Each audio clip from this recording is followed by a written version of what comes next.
PTI ने जो है सिलसिला शुरू करने का ऐलान किया है कि एहतजाजी जलसे 9 मई को ये तमाम हदूद जिनकी तरफ आप जो है इशारा कर रहे हैं, तमाम हदूद ऑलरेडी इन्होंने क्रॉस की हुई हैं। चैम्पियंस ट्रॉफ़ी का जिस दिन शुरुआत है उस दिन भी उन्होंने कोई करने का प्रोग्राम बनाया है। 8 फरवरी योम सियाह के तौर पर हम मना रहे हैं। इस साल भरपूर तरीके से इमरान खान के अहकाम के मुताबिक हम इसको मना रहे हैं। पाकिस्तान की जमहूरियत के लिए, पाकिस्तान के आइन के लिए आप अपना किरदार अदा करेंगे, आप निकलेंगे और जहाँ जहाँ पर भी आप हैं वहाँ पर आप एक एहतजाज रिकॉर्ड कराएंगे। 2018 में आरटीएस बिठाकर जो मैंडेट चोरी किया गया था, आज अल्हम्दुलिल्लाह 8 फरवरी को वो दिन है जो हम 1 साल मना रहे हैं कि ये मैंडेट वापस हुआ था पिछले साल।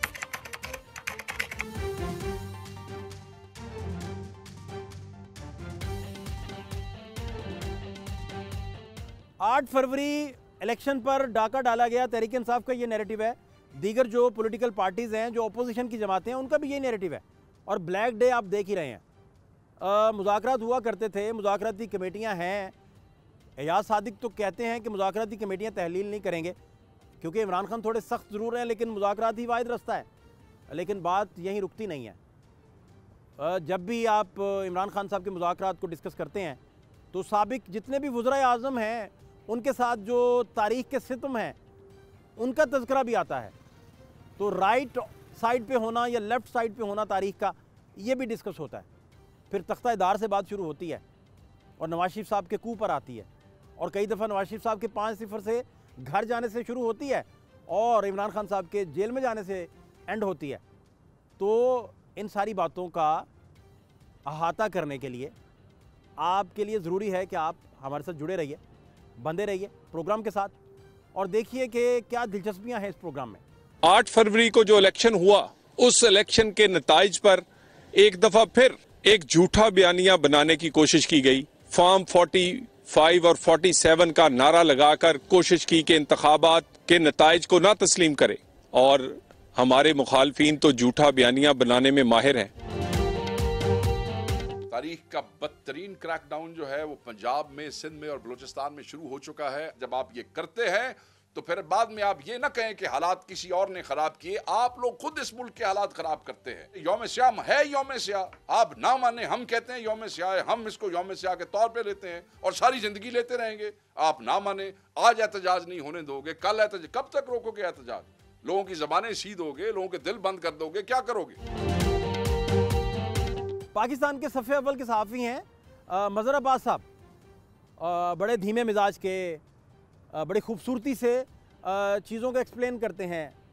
मुशाहिदा बड़ा है, ख़बरियत बहुत है, और सबसे बढ़कर बड़ा बैलेंस खेलते हैं। और किसी भी पार्टी के लिए बात करते हुए पूरे होमवर्क से बात करते हैं, और लफ्ज़ों का जो चुनाव है वो भी बड़ा धीमा रखते हैं। उन्हीं के पास चलते हैं, उनसे जानते हैं कि आज के मुज़ाकरात या PNA के मुज़ाकरात, भुट्टो का तख्ता-ए-दार या मुशर्रफ का कू, या फिर इमरान खान का इस वक्त जेल में कैद होना, ये सारे जो वाक़यात हैं तारीख़ी एतबार से इनकी क्या हैसियत है।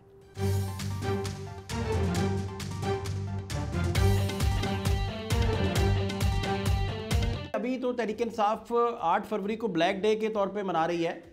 आपको क्या लग रहा है कि ये इस तरह का एहतजाज सिर्फ एनिवर्सरी के तौर पर ही आया करेगा, या इसका कोई आउटकम भी आप देखते हैं?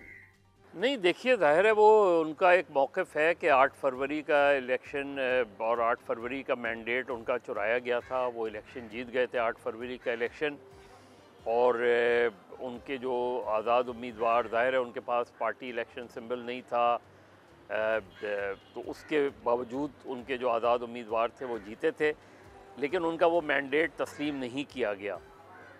तो अब वो ज़ाहिर है पिछले एक साल से उनका जो एहतजाज का महवर है वो यही है कि 8 फरवरी का मैंडेट चुरा के एक ऐसी हुकूमत ला के बैठा दी गई कि जो आवाम की नुमाइंदा हुकूमत नहीं थी। और ये भी बड़ी बदकिस्मती है कि पिछले 1 साल में हमारे जो इलेक्शन ट्राइब्यूनल्स हैं, जिनको कानून के मुताबिक जो है वो 4 महीने में फ़ैसले देने होते हैं, तो बहुत से केसेस में तो उन्होंने पिटीशन ही टेकअप नहीं की जी।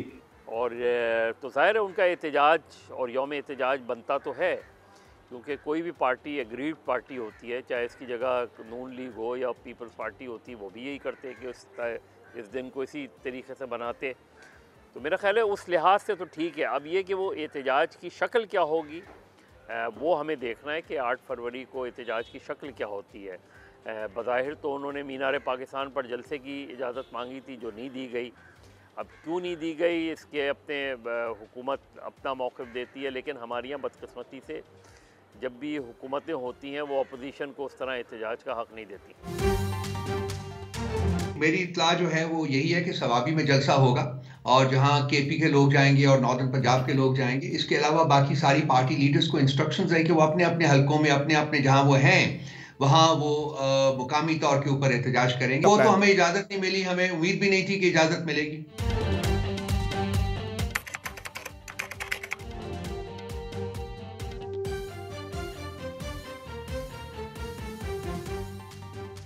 जो भी पॉलिटिशियन जो है वो जेल में चला जाता है, और ख़ास तौर पर जब वज़ीर-ए-आज़म पाकिस्तान जेल में चले जाते हैं, तारीख़ उठा के देख लीजिए, तो अपोजिशन इकट्ठ हो या हुकूमती इत्तेहाद हो, वो सारे समझाते हैं कि लबो लहजे नरम कीजिए, अपना तर्ज तखातुब बदलिए, मिजाज बेहतर कीजिए, वगैरह वगैरह। लेकिन इसके साथ जो ही कोई भी प्राइम मिनिस्टर जो साबिक हो चुके होते हैं डील करके चले जाते हैं, तो फिर सबसे पहले जो सिविल सोसाइटी है, जो जर्नलिस्ट तबका है, जो सियासतदान तबका है, वो तानाजनी करता है, वो तानों पे उतर आता है। वो कहता है देखें आप ही तो थे जो डील करके चले गए थे, आपको किसने कहा था आप डील कीजिए। खुद ही मशवरा देते हैं कि लहजे नरम करें, खुद ही कहते हैं कि डील करके क्यों चले गए थे। तो फिर दरमियानी रास्ता क्या होना चाहिए? क्या कोई दरमियानी रास्ता भी है? सीनियर जर्नलिस्ट हैं मुजीबुर रहमान शामी साहब, उनके पास चलते हैं, उनसे जानते हैं कि ब्लैक डे तो हो रहा है, मुज़ाकरात ठप हो चुके हैं, पसे पर्दा मुज़ाकरात हो रहे हैं या नहीं हो रहे, ये तो रिकॉर्ड पर आएंगे तो पता चलेगा। लेकिन बहुत सारी चीज़ें माजी में भी हो चुकी हैं, बहुत सारी चीज़ें ऐसी भी हो चुकी हैं जो आपको सिमिलर दिखाई देंगी। तो उनसे जानते हैं बहुत कुछ, बहुत सारे राज़ों के अमीन हैं मुजीबुर रहमान शामी साहब, उन्हीं के पास चलते हैं।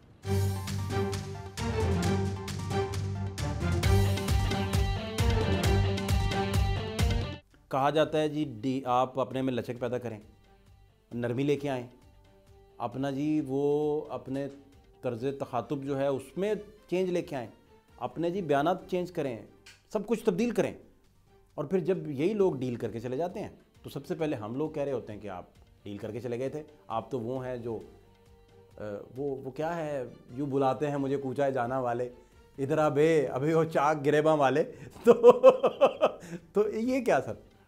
देखें, जहाँ कोई कायदा ना हो, कानून ना हो, ज़ाब्ता ना हो, और जहाँ कोई शख्स कुछ भी कर सकता हो, जिसके पास ताकत हो, तो वहाँ तो फिर आपको सर बचाना पड़ेगा ना। जब नवाज शरीफ साहब जो हैं उनको गिरफ़्तार किया गया, परवेज़ मुशर्रफ ने जब बगावत की और उनको यानी कैद किया गया ऐसी जगह, कई दिन तो वो आसमान नहीं देख सके, तो उनका तो ख्याल था कि सुप्रीम कोर्ट से उनको रिलीफ मिलेगा।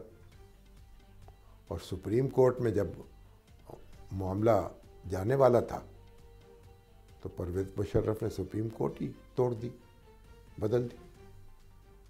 चीफ जस्टिस फारिग, सीनियर जज फारिग, नई अदालत बन गई।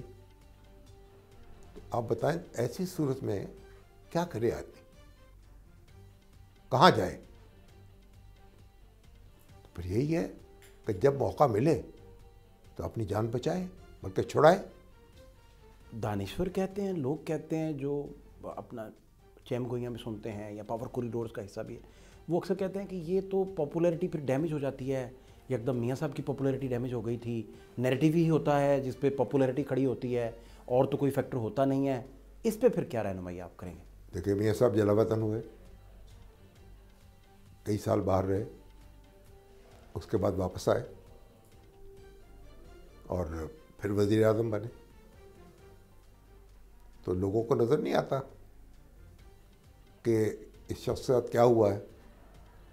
यानी एक शख्स जो चीफ ऑफ आर्मी स्टाफ, जिसको बरतरफ करने का हक़ जो है कानूनी तौर पर वज़ीर आज़म के पास था। अब सियासी तौर पर कहे फैसला ठीक था गलत था ये अलग बात है, कानूनी तौर पर तो था ना जवाज़।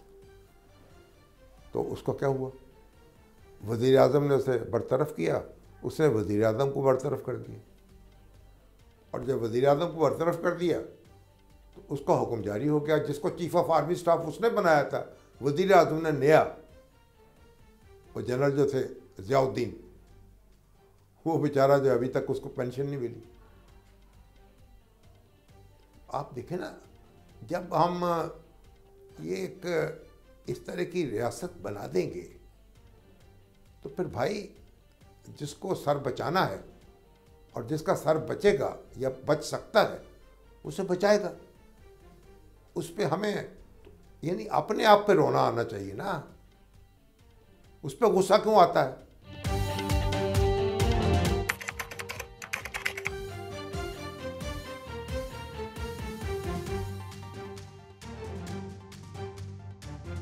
कभी कभी आपके साथी आपको वो कर देते हैं। ज़ियाउद्दीन की जगह अगर वो कोर कमांडर कोयटा टिपू, वो ये फिर नहीं हो सकता था। एक पुलिस टाइप ऑफ थिंग अब जनरल के मुकाबले में प्रमोट करेंगे, नतीजा ये होगा। अपने लोगों ने उनका गलत वो किया। नहीं, आपका कहने का मतलब है कि मेरा मतलब ज़ियाउद्दीन भट्ट की सिलेक्शन गलत थी जी, किसी और को लगा देते, कोर कमांडर मंगला लगा देते। मेरा मतलब है कि पाकिस्तान आर्मी में कम से कम वो जानते थे ये सुपरसीड वाला तमाशा इसने सबको बर्बाद कर दिया, और इसमें अपने लोग ये ना करें वो ना करें। मुशर्रफ की जगह अगर मुशर्रफ सीनियर तरीन बेहतरीन बिल्कुल कमिटेड सोल्जर्स जनरल मौजूद थे जो पाकिस्तान आर्मी को भी वो कर लेते, अपने फ्रेम में कर लेते और जमहूरियत को भी ना छेड़ते। जनरल रिटायर्ड परवेज़ मुशर्रफ साहब के बारे में नवाज शरीफ साहब का यही ख्याल था कि उर्दू स्पीकिंग हैं, डीप रूटेड नहीं होंगे। और जनरल ज़ियाउद्दीन भट्ट साहब को जब लगा दिया गया तो बहुत सारे लोग कहते हैं कि जनरल ज़ियाउद्दीन भट्ट की सिलेक्शन ही गलत थी। अगर वो सिलेक्शन गलत थी तो कोई और सिलेक्शन भी हो सकती थी। महमूद खान अचकज़ई तो कहते हैं कि किसी और को अगर लगा दिया जाता, और उन्होंने कुछ नाम भी लिए, तो वो शायद बेहतर नाम थे, शायद बेहतर सिलेक्शन थी। कुछ लोग कहते हैं नहीं, ये होनी थी, इससे बचा नहीं जा सकता था। महमूद खान अचकज़ई साहब से हम बात कर रहे थे तो उन्होंने फरमाया कि ये 99 में अगर जनरल ज़ियाउद्दीन भट्ट की जगह एक दो जनरल्स के उन्होंने नाम लिए, कोई और सिलेक्शन की जाती तो इस तरह का मामला नहीं बनना था। फिर इस तरह की बात पॉसिबल थी या यही होनी थी जो नवाज शरीफ साहब के साथ हुई, उसे टालना मुश्किल था, नामुमकिन था? बल्कि देखिए, जनरल मुशर्रफ मुख्तलिफ रवैयों के मतलब जनरल मुशर्रफ के बारे में फ़ौज के अंदर भी 2-3 राय पाई जाती हैं, और वो जब आर्मी चीफ बनाए गए तो उसमें शहबाज शरीफ और चौधरी निसार अली ख़ान का बड़ा हाथ था, और वरना सीनियरिटी पे तो जनरल अली कुली ख़ान आते थे।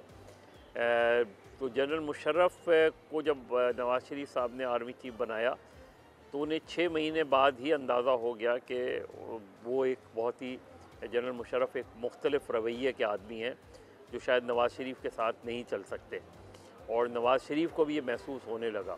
तो वो तलखी तो शुरू हो गई थी मुशर्रफ के लगाने के 6 महीने बाद ही, और वो ज़्यादा तलखी जो है वो बड़ी है।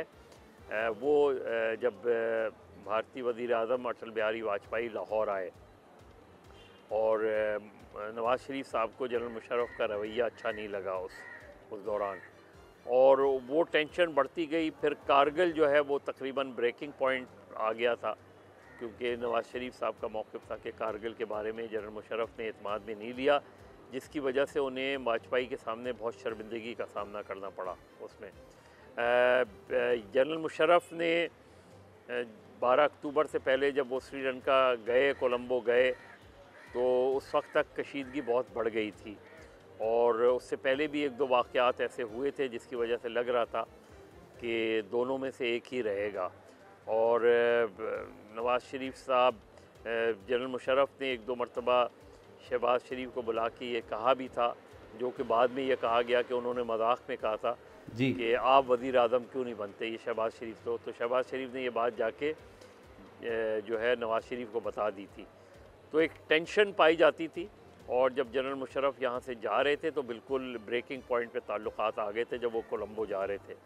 इसीलिए वो अपने काबिल एतमाद जनरल्स को ये बता गए थे कि अगर वज़ीर आज़म कोई एडवेंचर करें उनके बकौल तो आपने ये करना है जी। और इसीलिए जब जनरल मुशर्रफ को हटाया गया, नवाज़ शरीफ साहब ने हटाने का फ़ैसला किया, तो एक तो उन्होंने अपने ही दो काबिल एतमाद साथियों शहबाज शरीफ और चौधरी निसार को एतमाद में नहीं लिया। हालांकि जिस वक्त वो ज़ियाउद्दीन साहब की तकर्री का ऐलान कर रहे थे, शहबाज शरीफ और चौधरी निसार बराबर वाले कमरे में थे, लेकिन उनको नहीं बुलाया गया, एतमाद में नहीं लिया गया। और दूसरे जब उन्होंने ज़ियाउद्दीन भट्ट को बनाया तो उसको जिस तरह जनरल मुशर्रफ कहकर गए थे उसी तरह उनके वो काबिल एतमाद साथी जिसमें जनरल महमूद शामिल थे, गालिबन जनरल हसान भी थे, जनरल अपना अज़ीज़ थे, जनरल उस्मानी तो कराची में थे, कोर कमांडर कराची थे।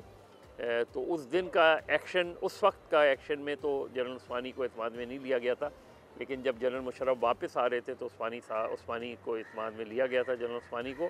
तो ये 5, 6, 7 जनरल थे जिनको मुशर्रफ वाज़े तौर पे कर गए थे कि उन्होंने कह गए थे कि उन्होंने क्या करना है। तो दोनों की तैयारी थी एक दूसरे को निकालने की। नवाज़ शरीफ साहब ने जनरल मुशर्रफ को निकाला और उसके चंद घंटे बाद ही फ़ौज ने नवाज़ शरीफ का तख्ता उलट दिया। I would say as far as the army is concerned, it's a great success because we did not allow any ingress by the Indians across the line of control. It has been a great success by the Mujahideen who caused all the damage and who operated across the line of control. System के अंदर एक तकसीम आनी शुरू हो गई थी कि ये तो पता नहीं कैसे कर लिया इतनी बड़ी चीज़ कि एक मतलब है कि हम एक तरफ वाजपेयी साहब को वेलकम कर रहे हैं और दूसरी तरफ हम जंग की तरफ जा रहे हैं। तकरीबन जनरल इफ्तिखार अली ख़ान ने कहा था कि ये बड़ा गलत हुआ है और ये नहीं होना चाहिए था। महमूद खान नचकज़ई साहब ने इसी बात को मैंने जब उनसे पूछा तो मैंने उनसे अर्ज़ की कि हजूर वो उन्होंने कहा जनरल ज़ियाउद्दीन की सिलेक्शन गलत थी, कोर कमांडर मंगला थे का जनरल टीपी या समथिंग वो थे। परवेज़ मुशर्रफ कोर कमांडर मंगला थे, नहीं वो आईएसआई के चीफ थे। नहीं, ज़ियाउद्दीन तो आईएफ के चीफ थे। उन्होंने एक और जनरल का नाम लिया, उन्होंने कहा कि वो बंदा रेलिवेंट था, ज़ियाउद्दीन भट्ट की जगह रिप्लेस भी करते तो ये फिर नौबत ना आती अगर कोई रेलिवेंट बंदा चुन लेते वहाँ से। कानूनी जवाब तो था ना, वज़ीर आज़म के पास ताकत थी, कॉन्स्टिट्यूशनल पावर थी, उसको हक था, उसको बरतरफ कर देता।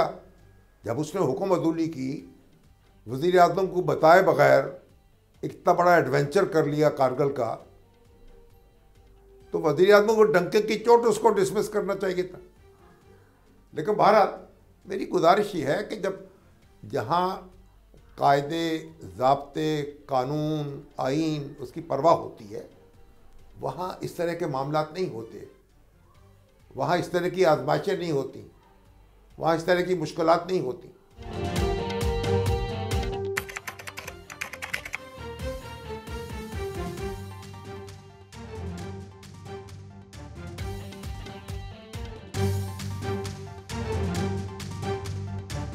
In politics, compromise has to be, there's a must in politics, and initially a give and take will be done, but let us not forget that our three basic demands are, Mr. Bhutto must go,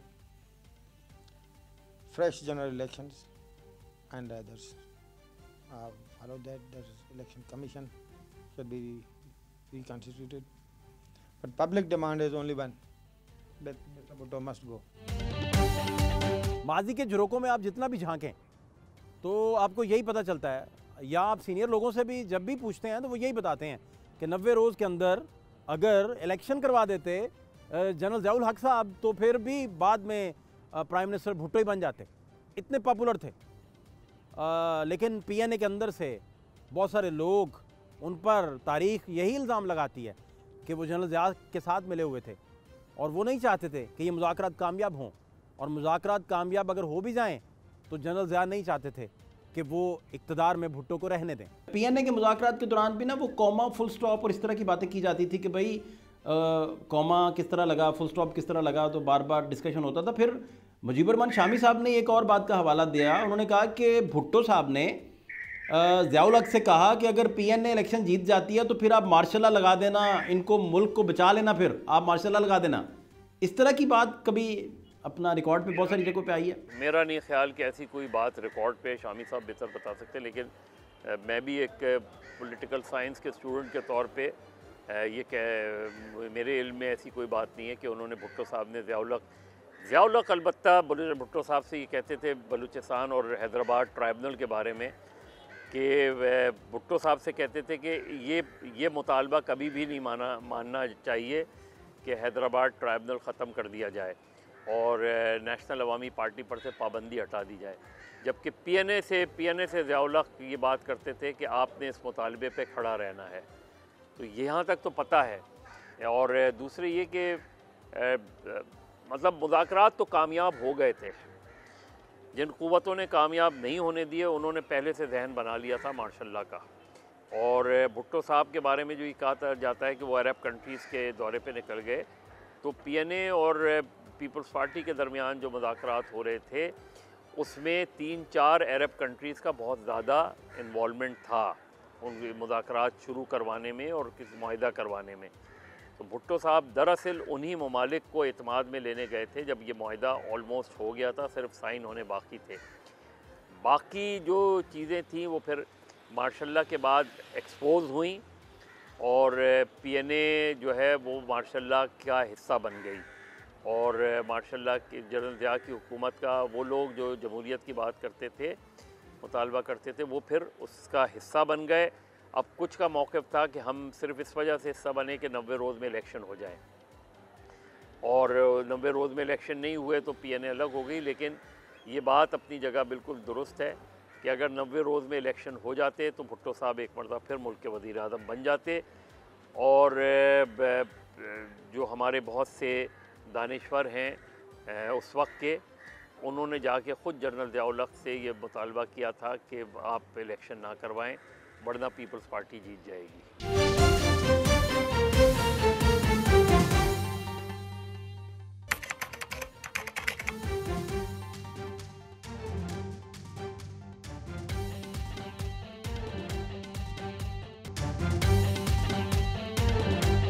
Because Mr. Bhutto has been telling to everybody that I want to have a dialogue, but these rascals don't want to have dialogue with me.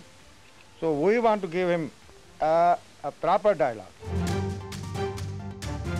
तारीख का record जब भी आप उसकी छान फटक करें या तारीखी किरदारों से मिलें तो कोई ना कोई बात ऐसी निकल आती है कि जो शायद रिकॉर्ड का हिस्सा पहले नहीं बनती, या जब वो रिकॉर्ड का हिस्सा बनती है तो बहुत सारे लोग जो हैं वो चौंक जाते हैं। मुजीबुर रहमान शामी साहब तारीख के किरदार हैं, बहुत बड़े सहाफ़ी हैं। उन्होंने कहा कि जनरल ज़िया ने उन्हें बताया, किनको बताया, यानी कि मुजीबुर रहमान शामी साहब को जनरल ज़िया ने बताया कि भुट्टो साहब ने जनरल ज़िया साहब से कहा कि अगर पीएनए इलेक्शन जीतती है तो फिर आप मुल्क में मार्शल लॉ लगा के पाकिस्तान को बिखरने से, टूटने से और उजड़ने से बचा लीजिएगा। ये बात बिल्कुल अछूती बात है, नई बात है। इस बात से क्या बाकी लोग भी मुत्तफिक हैं या नहीं, ये क्या बात है बेसिकली, ये जानने की भी ज़रूरत है। किसी जगह आपको लगा हो कि भुट्टो तख्तादार से बच सकते थे, बचा जा सकता था, या आपको लगता है कि ये होनी है, इससे नहीं नामुमकिन था? सकते थे ना। बड़ी दिलचस्प बात बताऊं आपको, मुझे उन्होंने जनरल ज़ियाउल हक से ये कहा अगर इलेक्शन पीएनए जीत जाए तो मुल्क तो तबाह हो जाएगा, फिर आप मार्शल लॉ लगा देना। भुट्टो साहब ने कहा? हाँ जी। ये बात आपको जनरल ज़िया ने बताई? हाँ जी, कि अगर पीएनए जीत गई तो फिर मार्शल लॉ लगा दें, कोई हर्ज नहीं। कोई तो मुल्क की तबाही होगी ना, तो तबाही से रोकना मुल्क को।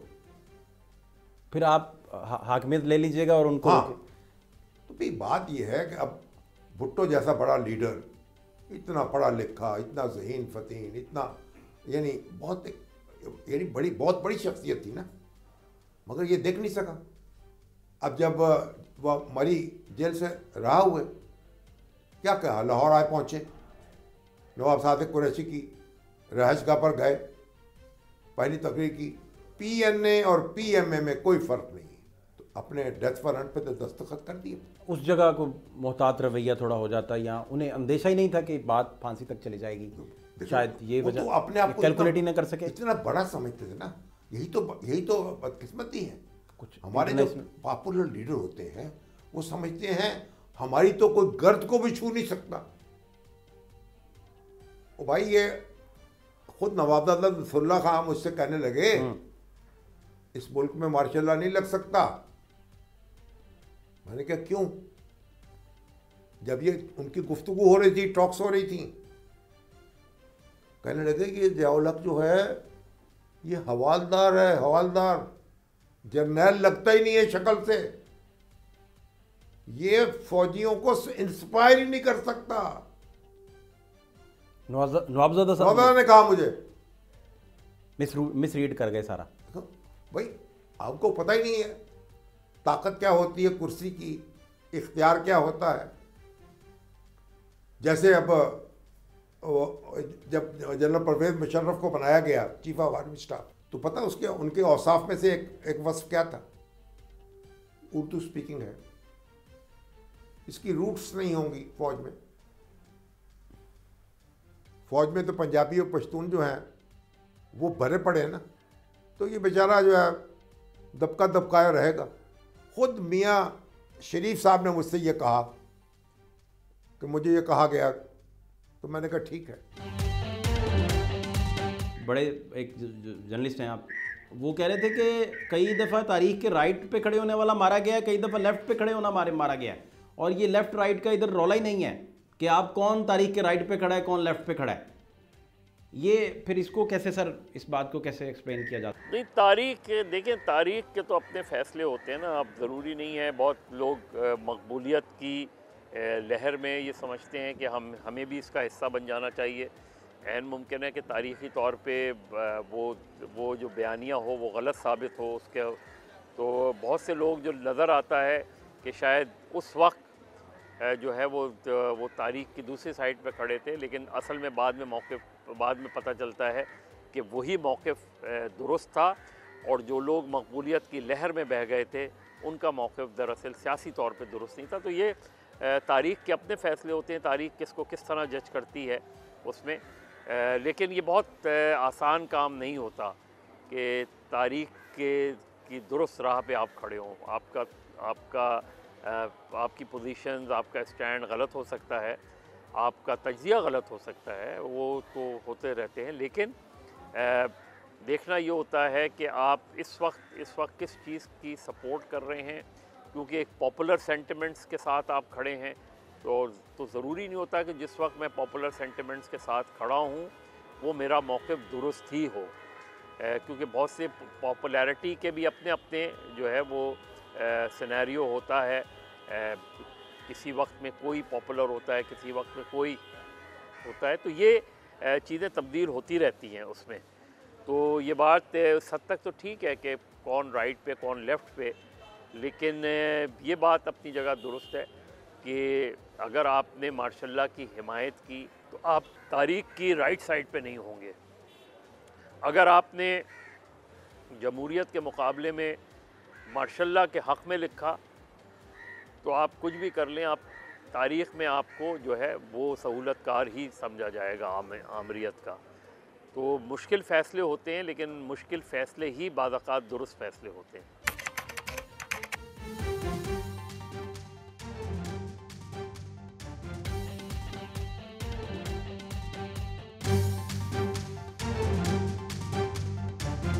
मुझे उम्रे पे भी लेकर गए, इनके दिमाग में जब मुझे डिनर पे भी बुला रहे हैं, इनके दिमागों में एक कॉन्स्पिरेसी थी, उसको ये बड़े आराम से एग्जीक्यूट कर रहे थे, और मुझे एक सिचुएशन ऑफ कॉम्प्लेक्सेंसी में डाला हुआ था कि बिल्कुल ये the conspiracy was in there mind. Pervez Musharraf ने आर्मी चीफ बनने के बाद तकरीबन 6 महीने बाद ही शायद शहबाज शरीफ साहब को कहा था कि आप अगर प्राइम मिनिस्टर होते तो ज़्यादा बेहतर होता। ये बात उन्होंने बड़े मियाँ साहब को बता दी। बड़े मियाँ से मुराद नवाज शरीफ साहब तक ये बात पहुँच गई। और फिर एक महफिल में शायद मियाँ शरीफ साहब ने नवाज शरीफ साहब से कहा कि मुझे जनरल साहब की आंखें, यानी जनरल रिटायर्ड परवेज़ मुशर्रफ की आंखें, उस वक्त के आर्मी चीफ जनरल मुशर्रफ की आंखें बदली बदली दिखाई दे रही हैं। वो भी मीटिंग आपको याद होगी जिसमें मियाँ शरीफ साहब ने नवाज शरीफ साहब से कहा कि मुझे इनकी आंखों में कुछ, वो बाद में मार्शल बात की बात है। उसके बाद फिर मार्शल आया। जब बैठ गया एक आदमी कुर्सी पे तो फिर आंखों में कुछ भी उसे नजर आ सकता है उसके अंदर। मैंने कहा मुझे इनकी आंखें बदली बदली लग रही। बात यह है कि हमने इस मुल्क को ना एक सिखों की रियासत बना दिया है। जैसे हम नाबा, पटियाला, उनके बारे में बातें सुनते थे और करते थे ना, कुछ पता ही नहीं है किसी वक्त क्या हो जाएगा, कौन क्या कर देगा। तो ऐसी सूरत में आप किसी लीडर को ये ताना दें कि तुमने डील क्यों कर ली, तुमने अपना सर बचा क्यों लिया, ताना दे सकते। ओके, यानी आप कह रहे हैं कि तारीख में नवाज शरीफ भी करेक्ट है, बिल्कुल, और भुट्टो भी करेक्ट है। भुट्टो भी करेक्ट है। भुट्टो ये था, भुट्टो को आखिरी दम तक यकीन नहीं था कि फांसी लग जाऊंगा मैं। तो वो तारीख के राइट साइड और लेफ्ट साइड कौन डिसाइड करेगा? इधर लेफ्ट राइट बचा भी है कोई कि नहीं? कुछ भी नहीं। कभी लेफ्ट वाला मारा गया, कभी राइट वाला मारा गया। तो यहाँ तो देखे ना, मैं इसलिए, अच्छा यहाँ लेफ्ट राइट का रौला ही नहीं है? रौला ही नहीं है, राइट रॉन्ग का भी रौला नहीं है। और भाई जिसकी जो बेचारा जो है, जिसकी बचत हो सकती हो, वो अपने आप को बचा ले। अब वो नवाज शरीफ साहब तो तस्वर नहीं कर सकते कि सुप्रीम कोर्ट जो है उसके होते हुए हमारे सईद-उज़्ज़मा सदीकी साहब जो थे, उन जैसा जज था, चीफ जस्टिस, उनके होते हुए कैसे जनाब कोई मार्शल लॉ लगाएगा और कैसे उस बाकी रहेगा। क्या उन्होंने कहा आप घर से निकल नहीं सकते। खारे भाई, तोप के सामने, बंदूक के सामने चीफ जस्टिस का कलम क्या करेगा। अनवारुल हक जो थे, बड़े फन्ने खान जज थे।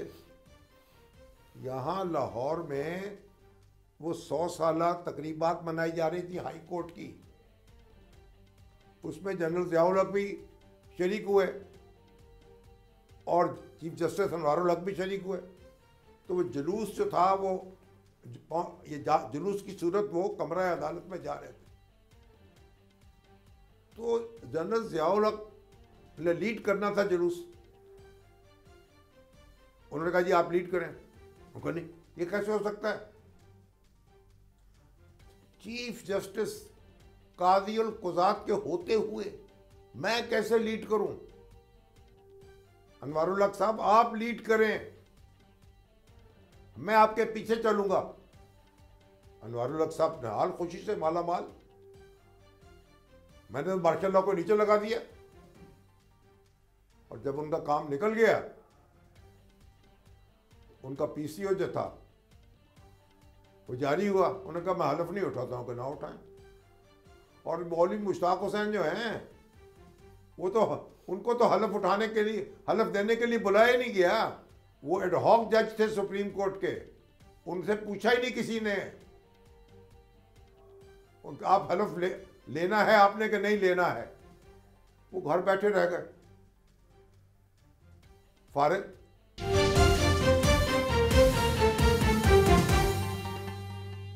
अब तो दानिशवरों का ख्याल है कि जो पॉलिटिशियन कहते हैं कि हमारे पास स्पेस नहीं है, हमें काम नहीं करना दिया जाता, लेकिन इसके साथ एक और बात भी जुड़ी है कि वो राइट और लेफ्ट की जो बहस थी वो शायद ख़त्म हो गई।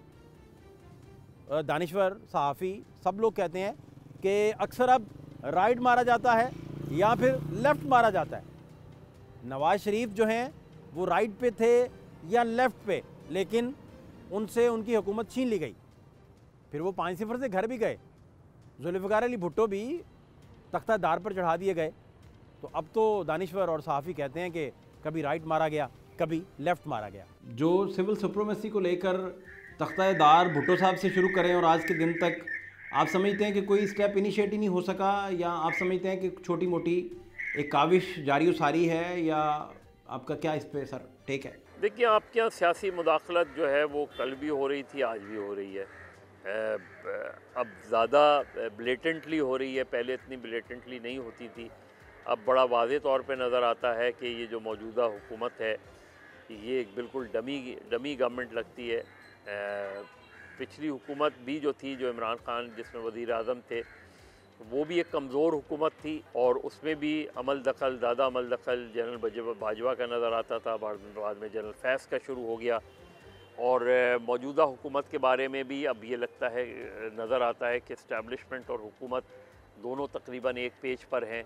जो मामलात हैं ख़ास तौर पे तहरीक इंसाफ से किस तरीके से डील करना है, मईशत के हवाले से और बाकी मामलात के हवाले से, तो इस वक्त की जो मौजूदा हुकूमत है वो बिल्कुल इस्टेब्लिशमेंट की सपोर्ट के साथ चल रही है जी। और लगता यही है कि पाकिस्तान में इस्टेब्लिशमेंट जो है वो ही पाकिस्तानी सियासत के मेन प्लेयर्स रहेंगे। अब वो डायरेक्टली नहीं आएंगे तो इनडायरेक्टली वो अपना काम करेंगे और चूँकि हमारी सियासी जमातें जो हैं वो इतनी कमज़ोर हो गई हैं और उन्होंने अपने आप को मजबूत बनाने की कोशिश नहीं की कि वो जमहूरियत का बार जो है वो ख़ुद अपने कंधे पे उठा के उसको पार लगा सके। 8 फरवरी से बात शुरू हुई थी और ब्लैक डे से ये बात शुरू हुई थी और तारीख़ी हवाले हमें तख्तादार तक ले गए। तख्तादार से उतरे तो नवाज शरीफ साहब का जो उनके ख़िलाफ़ कू हुआ परवेज़ मुशर्रफ का, वो भी बीच में आ गया और आजकल इमरान खान कैद में हैं। और ये ब्लैक डे, ये तहरीकें, ये जमहूरी और अपोजिशन का ख़ास तौर पर इत्तेहाद जो है ये कितना बारावर साबित होगा, या इसमें से कुछ नहीं निकलेगा, या हुकूमत और हुकूमत के मसल्स इसी तरह चैन लिखते रहेंगे। बहुत सारे सवालिया निशान हैं। फातिह शहबाज खान को इजाज़त दीजिए। अल्लाह ने के बाद।